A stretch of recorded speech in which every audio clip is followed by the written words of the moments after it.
l'écologie humaine est basée sur un constat simple. Le désastre environnemental est une conséquence de la violence faite à l'être humain.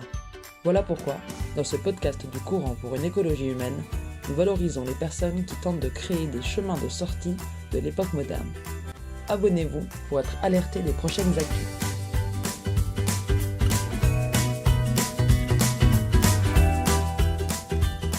Bonjour à toutes et à tous.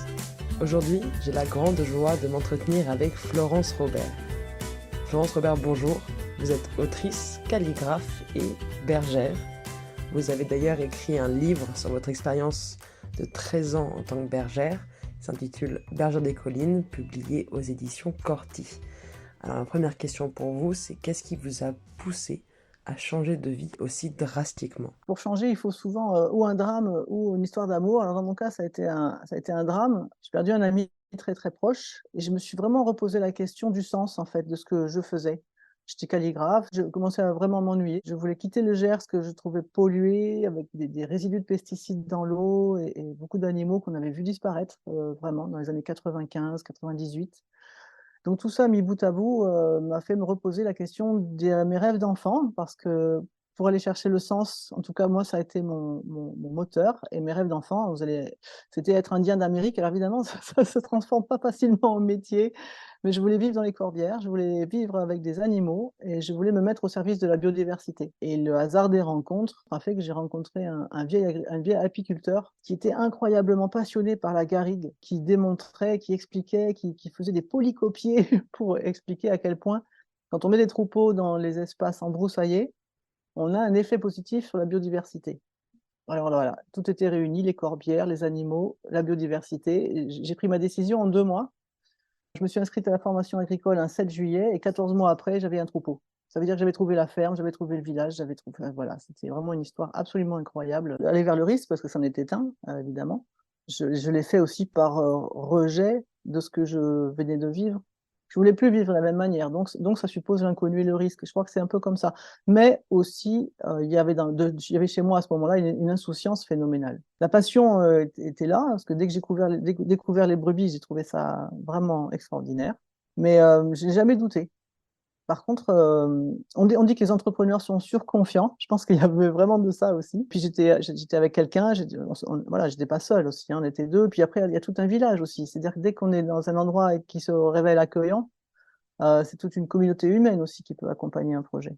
D'ailleurs, si ça n'y est pas, ça, souvent, il faut pas y aller. Je parle d'agriculture, en tout cas. Donc, le risque, je l'ai pas senti. J'étais plutôt insouciante, inconsciente, et je me sentais portée par les événements aussi. C'est vrai que quand on est dans son sens de vie, peut-être il y a des choses qui se passent autrement. C'est de l'ordre de la croyance, hein, mais quand même, dans ma vie, ça a souvent été le cas. Les bonnes rencontres, au bon moment, l'argent qui arrive, on ne sait pas pourquoi, ni comment, mais il est là. D'un seul coup, quelqu'un est là pour suivre le projet, par exemple. Comment ça s'est passé? Je veux bien que vous nous racontiez un petit peu les étapes de votre transition et de votre installation en tant que bergère. J'avais 37 ans et demi, ou 38 ans et demi, donc je pouvais encore être jeune agricultrice, ce qui donne droit à des aides et notamment à des prêts bonifiés. Et j'ai passé un diplôme agricole avec le stage donc, que j'ai passé chez un maître berger qui s'appelle Denis Calamant. Tout s'est fait très facilement. La Chambre d'agriculture m'a présenté un maire et un village qui cherchait un berger. J'en profite pour faire la différence maintenant entre un berger et un éleveur d'ailleurs, parce que souvent je dis bergère, mais j'étais bergère et éleveuse. Le berger, c'est celui qui accompagne le troupeau dans le gardiennage quotidien. L'éleveur, c'est le propriétaire du troupeau. Et dans mon cas, pendant les 3 premières années, j'étais les deux puisque je gardais mon troupeau tous les jours dans les garrigues. Maintenant, je voudrais en savoir un peu plus sur votre quotidien de bergère. Quelle est votre expérience? Comment ça se passe? Quelles sont pour vous les grandes joies, mais aussi les contraintes que vous avez dû affronter dans ce métier? C'est un métier qui fascine beaucoup parce qu'on y décèle des choses, à mon avis, ça relève de l'archétype. C'est-à-dire que cet homme ou cette femme seul, avec énormément d'animaux dans la nature, avec des chiens, il y a une sorte de magie. C'est pas naturel d'être dehors avec juste des gestes et à la voix et guider cette espèce d'énorme animal qui est ce troupeau avec sa tête, son corps, qui fait des bêtises, bien sûr, qui peut partir en courant à n'importe quel moment. Donc j'avais ce sentiment, cette magie comme ça qui m'attirait énormément et ça a été tellement extraordinaire de découvrir ce métier. Et parallèlement, évidemment, très vite, la charge de travail, le fait d'être en permanence dehors, quelle que soit la météo, d'affronter le vent, d'affronter la pluie, le froid, les épines, en garrigue particulièrement, et aussi mettre toute son énergie à des choses aussi simples que simplement qu'elles aient le ventre plein, qu'elles aient de l'eau propre et qu'elles se sentent en sécurité. Ça s'est révélé vraiment très exigeant. Et il y a une espèce de contraste comme ça entre quelque chose qui est vital pour elles, qui devient essentiel et qui est donc d'une exigence folle parce que dès qu'une chose se met en travers, si on crève un pneu ou si les abreuvoirs sont gelés, des choses comme ça, c'est vite compliqué. Surtout que je m'installais, hein, donc j'avais rien. Quand j'ai acheté juste un terrain et puis cette énergie folle qu'il faut mettre en face, voilà. Et donc qui est peu créative aussi. À un moment donné, ça, c'est voilà, c'est peu créatif. Il y a une routine qui s'installe et c'est vrai qu'au bout de 3 ans, j'ai arrêté de garder le troupeau. J'avais suffisamment d'argent, j'ai pu salarier des bergers en hiver et puis partir en estive, envoyer les brebis à la montagne en estive l'été. Voilà. Donc j'ai gardé le troupeau, mais beaucoup moins. Et donc j'ai pu libérer du temps pour écrire, entre autres, mais aussi pour développer la vente directe et puis passer en bio, me former, faire pas mal de choses comme ça. Alors évidemment, bergère, on se doute que c'est un métier assez dur, mais on ne sait pas forcément bien pourquoi. Vous, concrètement, qu'est-ce qui était le plus exigeant? À chaque instant, il faut qu'elles aient de l'eau, je l'ai dit, la sécurité et le ventre plein des choses qui leur conviennent. En fin de gestation, elles n'ont pas besoin des mêmes choses qu'un agneau en croissance ou qu'une brebis à l'entretien, par exemple, ou qu'un bélier. Donc ça paraît simple, on se dit, bon, une fois que c'est calé, mais non, c'est jamais simple. Il y a toujours une panne, une crevaison, des brebis qui se sont échappées, une brebis malade, un chien malade, voilà. La deuxième chose, ce sont les papiers. On reçoit des primes et c'est très bien. Et j'ai toujours donné le montant de mes primes parce que c'est l'argent public et je suis désolée de voir que les agriculteurs en font un grand secret, alors qu'en plus sur Internet on peut le trouver. Donc cet argent qu'on nous donne, il est assujetti à des contraintes, ce qui est assez logique, et à des contrôles. Je déteste les contrôles. J'en avais un par an, comme tout le monde à peu près, plus les contrôles en bio. Et je supportais pas. Pourtant, ça se passait bien. Je faisais pas de bêtises, pas vraiment des oublis, des trucs pas bien faits. Il y en a, mais j'ai jamais triché, etc.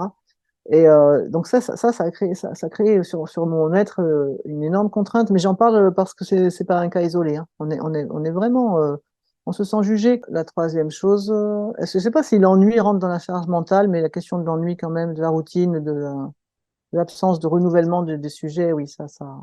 Alors peut-être c'est mes limites, hein, parce qu'il y a forcément plein de choses que je n'ai pas abordées, mais je j'y arrivais pas. Voilà. J'ai changé de race 2 fois, oui, oui, c'est le petit souci, là, le petit souci, le tracas permanent. Est-ce que la bergerie est bien fermée? Est-ce que l'abreuvoir a été nettoyé? Est-ce que, pour trouver une place, ah oui, voilà, là, je peux vous dire ça. En juin 2020, je devais monter à la montagne. J'avais réservé le camion à partir du 18 mai. Le gars me répondait pas, il me disait on verra, on verra. C'est très difficile de trouver un camion aux normes. Des camions, on en trouve, mais s'il y a un accident, on n'est pas assuré. Donc celui-là, c'est un transporteur, c'est son métier. Et le 28 juin, on devait monter le 30 juin. Le 28 juin, j'avais toujours pas mon camion. J'ai pas dormi. J'ai pas dormi. Et parce qu'après, on rejoint un autre troupeau et à pied, on monte à la montagne. Donc si on rate le camion et on monte la montée, c'est très compliqué. J'ai pas dormi et là j'ai décidé que j'arrêtais en fait. J'ai fini l'année et en décembre j'ai vendu l'activité. C'était plus possible. Vous voyez, donc c'est ces petites choses-là qu'on peut très bien gérer quand on est plein d'énergie, peut-être plus jeune et plein de choses, et qui finissent par nous dépasser.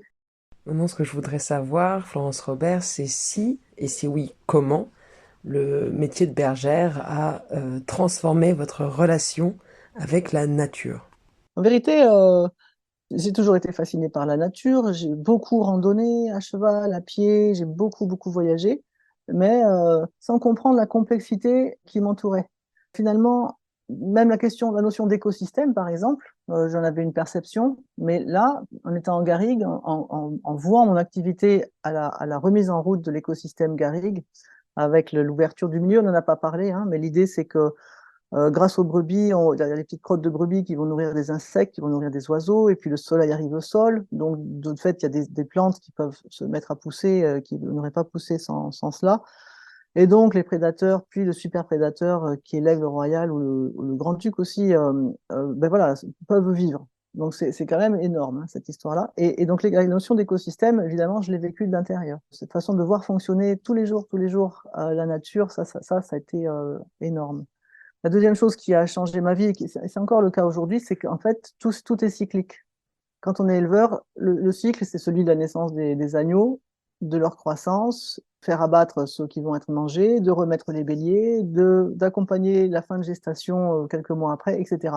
Et ça, c'est lié au cycle des saisons. Donc tout devient une sorte de grande roue dont on est juste un élément, finalement. Et on va accompagner ce processus pour que tout se passe au mieux et pour que les bêtes soient bien et que tout se passe bien. Et encore aujourd'hui, je suis vraiment lié aux saisons, par exemple, et à la durée du jour, à la luminosité. Et ça a changé ma vie. Et la troisième chose, évidemment, c'est le lien à la vie et à la mort. Parce que quand on est éleveur, ben, on signe des arrêts de mort, mais on décide aussi de faire naître beaucoup. Et les moments des agnelages, particulièrement, c'est des moments évidemment extraordinaires où on va sauver des agneaux, on va fouiller les brebis jusqu'au coude quasiment, on va trouver un agneau sans savoir s'il est vivant, s'il est mort, et on va le sortir de là. On va sauver la brebis, on va sauver l'agneau. J'en ai fait des bouches à bouche, des massages cardiaques. Vous voyez, c'est comme ça, extrêmement vital en fait. Ça a bouleversé ma vie, et vraiment. Et le lien à la mort aussi, bien sûr, puisqu'on, dans le même temps, eh bien, on va peut-être euthanasier des agneaux dont on voit qu'ils vont pas pouvoir vivre, des brebis, des fois. On assiste à la mort de ces chiens. Enfin, c'est-à-dire que par rapport à la vie sans troupeau, tout ça se présente très souvent. Et puis, il y a une certitude qui est donnée. Ça vit pas très longtemps, tous ces animaux. Ça vit 13 ans, 15 ans pour les animaux qu'on garde. Et un agneau, à 6 mois, 8 mois, en général, il est abattu. Sauf les agneaux qui vont devenir brebis et les rares agneaux qui vont devenir béliers. On est tout le temps en lien avec cette histoire-là. Tout le temps, tout le temps. Et puis, avec des morts inexplicables qui rendent triste parce qu'on n'a pas su sauver l'animal, parce qu'on n'a rien vu venir, parce qu'on a fait des fois tout ce qu'on a pu et ça n'a pas suffi. J'aimerais bien, si vous le voulez, approfondir un petit peu la question de l'abattage. Déjà concrètement, comment est-ce que ça se passe? Et vous, quelle vision est-ce que vous en avez? Comment est-ce que vous l'avez vécu? Sur le plan précis de la mise à mort, j'ai tué évidemment énormément d'animaux, soit des euthanasies d'urgence, ça s'appelle comme ça, soit des agneaux que l'on mangeait nous. L'idéal, c'est que l'animal n'ait pas été déplacé, parce que le stress lié au transport, c'est pas gentil en fait. Parce que les éleveurs disent avec le stress, la viande est plus acide, c'est vrai, mais ce qui est très contradictoire dans tout ça, c'est de mettre un soin énorme à avoir des animaux en bonne santé, qui sont dans un bien-être réel, parce qu'on a besoin pour eux. C'est pas une histoire de commerce, c'est juste que plus ils sont, enfin voilà, on a envie qu'ils soient bien. Et puis un jour de dire, ben voilà, toi, là, le lot de 12 c'est fini. On les met dans une remorque, on les emmène à un abattoir qui parfois est très loin. Ils vont passer la nuit dans un endroit inconnu, dans des odeurs qui sont des odeurs qui les agressent, qui les inquiètent.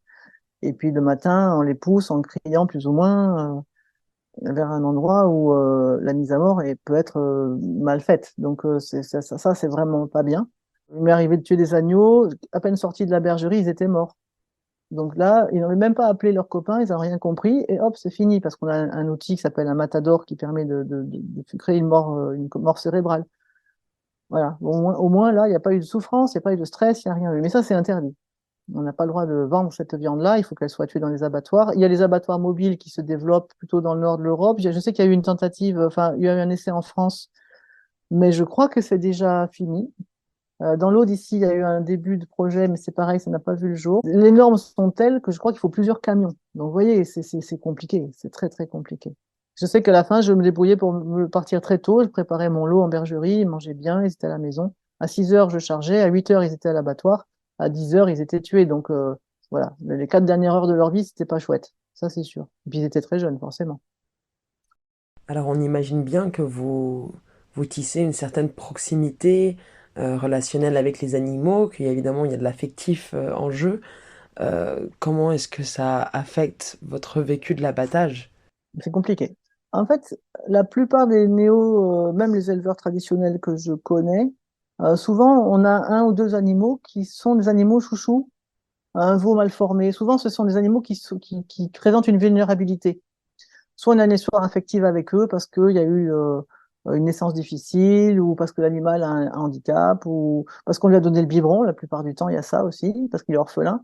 Et donc cet animal-là, ou ces deux, trois animaux-là dans les fermes, bah, ils nous servent de doudou, de doudou pour arriver à occulter le reste. Après, il y a un moment aussi où l'agneau, le veau, c'est le fruit qui tombe de l'arbre, et c'est parce qu'on va vendre cet animal-là que le reste peut continuer. Je vous raconte ce que les uns et les autres disent, hein. On va réussir à continuer à y aller. D'autres n'ont aucun problème à faire tuer les agneaux, mais par contre vont garder leurs chèvres. J'ai des copains qui font ça. Les chevreaux partent à l'abattoir, mais par contre, toutes les chèvres meurent à la maison. Alors, globalement, on se débrouille. Je connais un éleveur qui n'a aucun problème pour aller à l'abattoir, mais il ne mange pas de viande. Vous voyez, donc c'est comment chacun s'organise avec quelque chose qui est assez contradictoire. L'animal domestique, c'est un statut qui est très particulier. Et je ne parle pas de l'animal de compagnie, hein, je parle de l'animal de viande, de bouche, hein, ça s'appelle comme ça. On peut avoir un canard domestique, on peut avoir un canard pour le gaver, ce qui est une horreur. On peut avoir un canard pour nettoyer les champs de riz en Camargue. On peut avoir un canard de compagnie. Moi, j'en ai eu une poule de compagnie qui vient dans la chambre parce qu'on est malade et elle vient voir comment on va. Ça m'est arrivé aussi. Donc, tout ça. Tout ça. Et c'est vrai que sans se poser cette question-là, du statut de l'animal, on parle de rien. C'est-à-dire que tant qu'on n'a pas défini cet éventail comme ça de possibilités, on parle de rien. Je n'ai jamais réussi à euthanasier mes vieilles brebis adorées. J'aurais fait vivre une mort pas terrible en fait. J'étais incapable de les euthanasier ou de les faire euthanasier. Vous voyez, donc c'était n'importe quoi. Mais pour moi, c'était pas possible. Et si c'est pas indiscret, est-ce que c'est ça qui vous a poussé à arrêter? J'ai arrêté parce que la charge mentale, je m'ennuyais en fait. C'est un peu le problème des néos aussi. Les néos, on a fait le tour du monde, on a fait des études pour la plupart, on a eu d'autres métiers, donc on a une vision extrêmement dynamique de ce qu'on peut faire d'une vie et même intellectuelle. Donc du coup, il y a un moment où cette monotonie, c'est devenu insupportable. Et j'aimais pas moins mes brebis pour autant, mais cette vie-là ne me convenait plus. Et la charge mentale, à ce moment-là, que je supportais très bien mes premières années, ben, elle est devenue prépondérante. Donc ça c'est quand même plutôt ça qui s'est passé. Mais c'est vrai que il y a eu un jour où j'ai mis mes derniers agneaux dans une case à l'abattoir. Ça s'est très mal passé et j'ai décidé que plus jamais j'irai à l'abattoir. Partant de là, la vie d'éleveur devient très compliquée. Soit on les met dans un camion, on ne sait pas ce qui se passe derrière, et finalement, c'était pas mieux, ou voire bien pire, c'est ce qui s'est passé d'ailleurs. Soit on arrête. J'aimerais passer un petit peu à un autre sujet, même si bien sûr tout cela est lié. Est-ce que vous pourriez nous parler de la relation entre la bergère ou le berger et ses chiens? Tous les gens qui ont vu travailler des chiens de troupeau, forcément, peuvent trouver ça assez magique. Il y a une espèce d'excitation du chien, en tout cas une attention au maître, comme ça. Et puis une attention au troupeau. Et souvent, il suffit d'un déclic, d'un ordre, pas forcément un mot français d'ailleurs, un sifflet, et puis la magie opère. Et le moment extraordinaire, c'est le moment où c'est le chien qui vous explique ce qu'il faut faire. Ça, voilà. Là, on touche quelque chose de magique, de merveilleux. Je me souviens d'un chiot que j'avais. Ben, en Garrigue, vous imaginez, c'est c'est plein de fourrés. Et je me souviens de ce chien que j'appelle et il veut pas venir comme ça. Et il regarde derrière, il me regarde, il regarde derrière. Et puis il se met à sauter sur place. Et en fait, il avait vu, il entendait des brebis qui étaient à 50 mètres plus loin que moi, je n'avais pas vu. Et il m'expliquait qu'il fallait aller chercher les brebis, qu'il était prêt à y aller, il me les signalait. Alors ça, c'est un petit détail, mais on arrive à des niveaux de compréhension, de complicité absolument extraordinaires. Donc évidemment, c'est à la fois un outil au sens un peu trivial des choses, c'est un outil de travail, mais évidemment, parce on est dans le vivant, parce qu'on a une complicité, parce qu'on a des bagarres aussi, parce qu'on se comprend pas, parce qu'on s'énerve, et puis qu'on se réconcilie, on a des histoires d'amour avec nos chiens. Ça, c'est exactement ça. Et quand ils s'en vont, c'est épouvantable. C'est épouvantable. Un chien de compagnie, c'est très triste, et un chien de travail qui disparaît, c'est un autre lien encore qui s'efface. Ouais. Au point que on surveille nos lignées, par exemple. Quand on a un très bon chien, on va se débrouiller pour les faire des chiots, et on va pas forcément les garder soi, mais on va les confier à des gens. Voilà, il y a tout ça. Ça, ce sont les chiens de conduite. Les chiens de protection, qui sont les chiens qui protègent nos troupeaux des agressions, que sont les chiens divagants pour la plupart du temps, les loups en montagne, les ours de temps en temps et les voleurs, ça y en a. Alors on a un autre type de lien avec eux qui est aussi extraordinaire. Vous voyez ces gros chiens qui vont mordre, qui font à peu près 300 morsures par an sur les randonneurs en montagne, hein, c'est pas anodin. Mes chiens ont tué d'autres chiens, donc c'est triste, mais en même temps, ben, c'était ou mes brebis ou les chiens, donc ils ont tué les chiens, voilà. Donc voilà, on est à nouveau dans la vie, dans la mort, dans l'agression, tout ça. Il y a quelque chose de très très frontal dans ce métier-là, très très direct. Je vais vous poser deux questions, mais qui finalement se rejoignent. Vous pouvez répondre d'un coup. C'est un, pour commencer, quel rapport au corps est-ce que vous avez développé euh, au cours de votre métier de bergère? Est-ce que ça a affecté votre rapport au corps? Et deuxièmement, dans la foulée, c'est plus une question sur la parité du métier. Est-ce qu'on voit plus de bergers que de bergères? Est-ce que pour vous, le fait d'être une femme ou un homme a une incidence quelconque sur l'exercice du métier? Actuellement, dans les formations de bergers, il y a quasiment que des femmes. Donc, ce sont des bergères. Souvent, ce sont des néos, mais pas toujours. Elles vont en montagne, elles font une, deux, trois saisons et souvent elles changent parce que c'est vraiment dur. Mais l'effort physique, bizarrement, c'est pas forcément le plus difficile. En montagne, on se retrouve seul. Peut-être c'est plus cet assortiment de solitude et d'effort physique qui fait qu'elles ne tiennent pas. Les néos s'installent à peu près, je pense, entre 10-15 ans. Les maraîchers, 5 ans. Hein. Au bout de 5 ans, ils ont le dos cassé, ils en ont marre. Le sens premier donné au métier disparaît ou évolue. On perd, je crois, 10 fermes par jour en France. C'est phénoménal. Les reprises, je pense que c'est à hauteur de une par jour. Donc, ben, voilà, tout va à l'agrandissement. Donc, les très gros, eux, ne se posent pas de questions parce qu'eux, ils gagnent beaucoup d'argent. Mais pour la frange d'agriculteurs qui s'installent et qui donnent du sens à son activité, c'est à peu près ce qui se passe. Voilà, on s'installe 3 ans, 5 ans, 10 ans, et puis on change. Et je trouve ça assez juste. Ça ressemble à ce que nous sommes, je pense. Alors évidemment, ça pose plus de problèmes quand c'est des structures qui sont lourdes. C'est-à-dire que souvent, les néos ont peu d'argent, donc on n'arrive pas à racheter les grosses fermes qui, de toute façon, valent 500 000 euros, à peu près, quand il y a des terres, ce qui n'était pas mon cas quand j'ai revendu. Hein, moi, c'était pas du tout ces prix-là. De fait, quand on a quelque chose de gros et de lourd, ben, d'abord, on a du mal à l'acheter, ou si on a réussi à le mettre en place, on a du mal à le lâcher. Voilà, donc c'est peut-être ça, et avec les crédits qui vont avec, parce qu'il faut rembourser. D'ailleurs, vous avez arrêté la profession de bergère, vous l'avez dit surtout à cause de la charge mentale, mais aussi à cause de la charge émotionnelle, je suppose qu'on peut l'appeler comme ça. Comment est-ce que vous avez vécu le fait d'arrêter et de passer à autre chose? Quand j'ai arrêté, je me suis sentie en échec parce que j'abandonnais ce qui avait tellement donné de sens à ce que je faisais et qui avait aussi suscité l'intérêt de tellement de gens. Ça, on s'en rend pas compte, mais souvent une installation, c'est une installation collective, même si on est tout seul. Il y a tellement de gens qui sont là, les coups de main, les arrangements, euh, les gens qui vous portent, en fait, qui vous portent de l'énergie, même les clients qui achetaient de la viande. Donc ça, c'est un peu difficile. Enfin, en tout cas pour moi, hein, on se sent lié par le crédit comme ça qui a été donné par les gens autour. Aujourd'hui, je suis bien contente d'avoir arrêté parce que je peux repartir sur tout à fait autre chose. Je pense qu'il faut pas trop durer en fait. Quand on commence à s'ennuyer, quoi qu'on fasse, il faut préparer la suite. On n'a qu'une vie, ça ne dure pas longtemps. On ne sait pas quand elle s'arrête. On a la chance d'être dans un pays où on peut se former. Ici, il ne faut pas se plaindre, il faut foncer. On a toutes nos chances. Et pour finir, Florence Robert, ça sera ma dernière question, mais vous avez tout à fait le temps de répondre. J'aimerais bien qu'on discute un petit peu de, s'il y en a une pour vous, la dimension spirituelle de ce métier. Effectivement, je peux vous lire un extrait de mon livre. En tout cas, il y a une sorte de mystique de bergère qui s'est fait jour sur la question de la chair, en fait. La chair, la viande, la carcasse, quelque chose comme ça qui fait peur à tout le monde, le sang.